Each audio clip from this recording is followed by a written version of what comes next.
এই ছেলেটি সদ্য গ্রাজুয়েশন কমপ্লিট করে তার বন্ধুদের সাথে আড্ডা দিচ্ছিল। হঠাৎ একটি লোক আসে আর তাদের $50 বিনিময়ে একটি জব অফার করে। ছেলেটি সাথে সাথে রাজি হয়ে যায়। লোকটি ছেলেটিকে একটি স্কোয়ারের কাছে নিয়ে যায় আর বলে, তোমার কাজ শুধু এটার ভেতরে 8 ঘন্টা দাঁড়িয়ে থাকা। ছেলেটি ভাবে মজা করছে।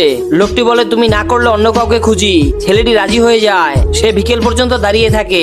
আশ্চর্যের বিষয় হলো লোকটি সত্যি সত্যি বিকেলে চলে আসে আর ছেলেটিকে $50 দেয়। লোকটি ছেলেটিকে পার্মানেন্ট জব হিসেবে থাকতে বলে, প্রতিদিন $200 বিনিময়ে। ছেলেটি গরিব ছিল তাই রাজি হয়ে যায়। পরের দিন থেকে ছেলেটি কাজ শুরু করে। ছেলেটির বন্ধুরা তাকে ডাকতে আসে আড্ডা দেওয়ার জন্য, কিন্তু ছেলেটি তাদের না করে দেয়, কারণ সে চাকরিটি হারাতে চায় না। একদিন সে ভাবে যদি 1 সেকেন্ডের জন্য বের হই তবে কি হবে, তাই সে শুধুমাত্র তার 1 পা বাইরে নেয়। ওই দিন আর ধনী ব্যক্তি আসে না। ছেলেটির $200 খোয়া যায়। একদিন ছিনতাইকারী ছিনতাই করে পালিয়ে যাচ্ছিল। তখন এই মহিলাটি ছেলেটির কাছে সাহায্য চায়। ছেলেটি তাকে না করে দেয়। সে জানে বাইরে গেলে সে আর $200 পাবে না।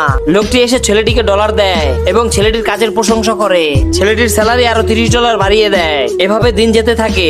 তারও সকলের মতো আনন্দ করতে ইচ্ছে করে, কিন্তু চাকরি হারানোর ভয়ে নিজেকে গুটিয়ে রাখে। ছেলেটি বৃদ্ধ হয়ে যায়। এবার সে রিটায়ার করতে চায়। ধনী ব্যক্তিটি তার আবেদন মেনে নেয়। ছেলেটি মুক্ত হয়ে যায়। সে ভাবে সে এখন সকলের মতো আনন্দ ফুর্তি করবে, কিন্তু সেটা আসলে এখন অনেক দেরি হয়ে গেছে।